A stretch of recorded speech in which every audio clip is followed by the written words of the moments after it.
ഉപഭോക്തൃ സംരക്ഷണ നിയമം. ഇന്ത്യയിൽ ആദ്യമായി ഉപഭോക്തൃ സംരക്ഷണ നിയമം നിലവിൽ വന്ന വർഷമേതാണ്? 1986. 1986 ഇന്ത്യയിൽ ആദ്യമായി ഉപഭോക്തൃ സംരക്ഷണ നിയമം നിലവിൽ വന്നത്. ഇന്ത്യയിൽ ആദ്യമായി ഉപഭോക്തൃ സംരക്ഷണ നിയമം നിലവിൽ വന്ന വർഷമേതാണ്? 1986. ഉപഭോക്താവിൻ്റെ അവകാശങ്ങൾ സ്പഷ്ടമായി നിർവചിക്കുകയും ഉപഭോക്തൃ സംരക്ഷണത്തിനായി പ്രത്യേക നീതിന്യായ സംവിധാനങ്ങൾ സ്ഥാപിതമാവുകയും ചെയ്തത് ഏത് നിയമത്തിൻ്റെ ഫലമായാണ്? ഉപഭോക്തൃ സംരക്ഷണ നിയമം. ഉപഭോക്തൃ സംരക്ഷണ നിയമത്തിൻ്റെ ഫലമായിട്ടാണ് ഉപഭോക്താവിൻ്റെ അവകാശങ്ങൾ സ്പഷ്ടമായി നിർവചിക്കുകയും ഉപഭോക്തൃ സംരക്ഷണത്തിനായി പ്രത്യേക നീതിന്യായ സംവിധാനങ്ങൾ സ്ഥാപിതമാവുകയും ചെയ്തത്. ഉപഭോക്താവിൻ്റെ അവകാശങ്ങൾ സ്പഷ്ടമായി നിർവചിക്കുകയും ഉപഭോക്തൃ സംരക്ഷണത്തിനായി പ്രത്യേക നീതിന്യായ സംവിധാനങ്ങൾ സ്ഥാപിതമാവുകയും ചെയ്തത് ഏത് നിയമത്തിൻ്റെ ഫലമായാണ്? ഉപഭോക്തൃ സംരക്ഷണ നിയമം. കേന്ദ്ര ഉപഭോക്തൃ സംരക്ഷണ അതോറിറ്റി അഥവാ സെൻട്രൽ കൺസ്യൂമർ പ്രൊട്ടക്ഷൻ അതോറിറ്റി നിലവിൽ വന്നതെന്ന്? 2020 ജൂലൈ 24. 2020 ജൂലൈ 24 കേന്ദ്ര ഉപഭോക്തൃ സംരക്ഷണ അതോറിറ്റി നിലവിൽ വന്നത്. കേന്ദ്ര ഉപഭോക്തൃ സംരക്ഷണ അതോറിറ്റി നിലവിൽ വന്ന വർഷമേതാണ്? 2020 ജൂലൈ 24. 2019 ഉപഭോക്തൃ സംരക്ഷണ നിയമത്തിൻ്റെ ഏത് വകുപ്പ് പ്രകാരമാണ് കേന്ദ്ര ഉപഭോക്തൃ സംരക്ഷണ അതോറിറ്റിക്ക് രൂപം നൽകിയത്? വകുപ്പ് 10. 2019 ഉപഭോക്തൃ സംരക്ഷണ നിയമത്തിൻ്റെ ഏത് വകുപ്പ് പ്രകാരമാണ് കേന്ദ്ര ഉപഭോക്തൃ സംരക്ഷണ അതോറിറ്റിക്ക് രൂപം നൽകിയത്?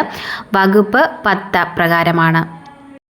ഉപഭോക്താക്കളുടെ അവകാശങ്ങൾ ലംഘിക്കപ്പെടുന്നതിനെതിരെ അന്വേഷണം നടത്താൻ അധികാരപ്പെട്ട സ്ഥാപനം ഏത്?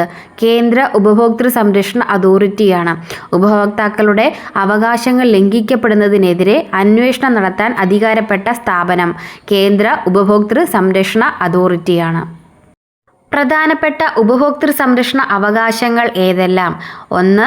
ജീവനും സ്വത്തിനും ഹാനികരമാകുന്ന സാധനങ്ങൾ വിപണനം ചെയ്യുന്നതിൽ നിന്ന് സംരക്ഷണം ലഭിക്കാനുള്ള അവകാശം. സാധനങ്ങളുടെയും സേവനങ്ങളുടെയും ഗുണമേന്മ സംബന്ധിച്ച വിവരങ്ങൾ ലഭിക്കാനുള്ള അവകാശം. ഏതൊക്കെയാണ്? ജീവനും സ്വത്തിനും ഹാനികരമാകുന്ന സാധനങ്ങൾ വിപണനം ചെയ്യുന്നതിൽ നിന്ന് സംരക്ഷണം ലഭിക്കാനുള്ള അവകാശം. സാധനങ്ങളുടെയും സേവനങ്ങളുടെയും ഗുണമേന്മ സംബന്ധിച്ച വിവരങ്ങൾ ലഭിക്കാനുള്ള അവകാശം. ന്യായവിലയ്ക്ക് സാധനവും സേവനവും ലഭിക്കാനുള്ള അവകാശം. അധികാരികളുടെ മുൻപിൽ തർക്കങ്ങൾക്ക് പരിഹാരം തേടാനുള്ള അവകാശം. ഉപഭോക്തൃ വിദ്യാഭ്യാസം ലഭിക്കാനുള്ള അവകാശം. ഏതൊക്കെയാണ്? ന്യായവിലയ്ക്ക് സാധനവും സേവനവും ലഭിക്കാനുള്ള അവകാശം, അധികാരികളുടെ മുൻപിൽ തർക്കങ്ങൾക്ക് പരിഹാരം തേടാനുള്ള അവകാശം, ഉപഭോക്തൃ വിദ്യാഭ്യാസം ലഭിക്കാനുള്ള അവകാശം. ഉപഭോക്തൃ വിദ്യാഭ്യാസം ലഭിക്കാനുള്ള അവകാശം. അടുത്ത ചോദ്യം, ഉപഭോക്താവിന് ഉൽപ്പാദകരിൽ നിന്നോ വിതരണക്കാരിൽ നിന്നോ തൃപ്തികരമല്ലാത്ത അനുഭവങ്ങൾ ഉണ്ടാകുമ്പോൾ ഉപഭോക്താവിനെ നിയമപരമായി സഹായിക്കാൻ ചുമതലപ്പെട്ട സംവിധാനമേത്? ഉപഭോക്തൃ കോടതികൾ. ഉപഭോക്തൃ കോടതികളാണ് ഉപഭോക്താവിന് ഉൽപ്പാദകരിൽ നിന്നോ വിതരണക്കാരിൽ നിന്നോ തൃപ്തികരമല്ലാത്ത അനുഭവങ്ങൾ ഉണ്ടാകുമ്പോൾ ഉപഭോക്താവിനെ നിയമപരമായി സഹായിക്കാൻ ചുമതലപ്പെട്ട സംവിധാനം. മനുഷ്യൻ്റെ ആവശ്യങ്ങൾ തൃപ്തിപ്പെടുത്താനായി സാധനങ്ങളും സേവനങ്ങളും ഉപയോഗപ്പെടുത്തുന്നത് ഏത് പേരിൽ അറിയപ്പെടുന്നു? ഉപഭോഗം.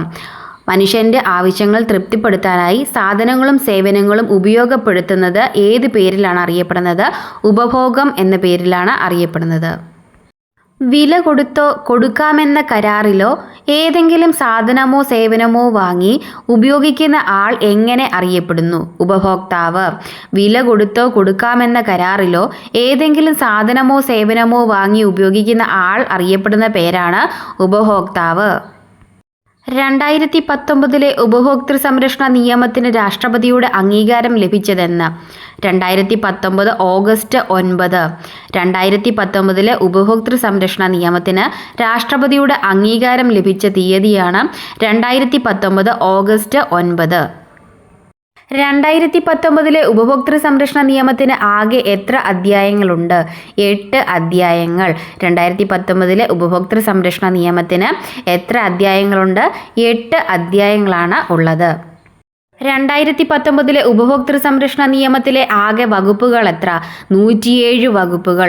107 വകുപ്പുകളാണ് 2019 ഉപഭോക്തൃ സംരക്ഷണ നിയമത്തിലെ ആകെ വകുപ്പുകൾ. 2019 ഉപഭോക്തൃ സംരക്ഷണ നിയമത്തിലെ ആകെ വകുപ്പുകൾ എത്രയാണ്? 107 വകുപ്പുകൾ. 107 വകുപ്പുകളാണ്. വ്യാജമോ തെറ്റിദ്ധരിപ്പിക്കുന്നതോ ആയ പരസ്യത്തിലൂടെ ഉപഭോക്താവിനെ കബളിപ്പിക്കുന്നത് തടയുന്ന നിയമത്തിലെ വകുപ്പ് ഏത്? വകുപ്പ് 89. വ്യാജമോ തെറ്റിദ്ധരിപ്പിക്കുന്നതോ ആയ പരസ്യത്തിലൂടെ ഉപഭോക്താവിനെ കബളിപ്പിക്കുന്നത് തടയുന്ന നിയമത്തിലെ വകുപ്പാണ് വകുപ്പ് 89. വീഡിയോ ഇഷ്ടമായാൽ ലൈക്കും സബ്സ്ക്രൈബും ചെയ്യാൻ മറക്കരുതേ.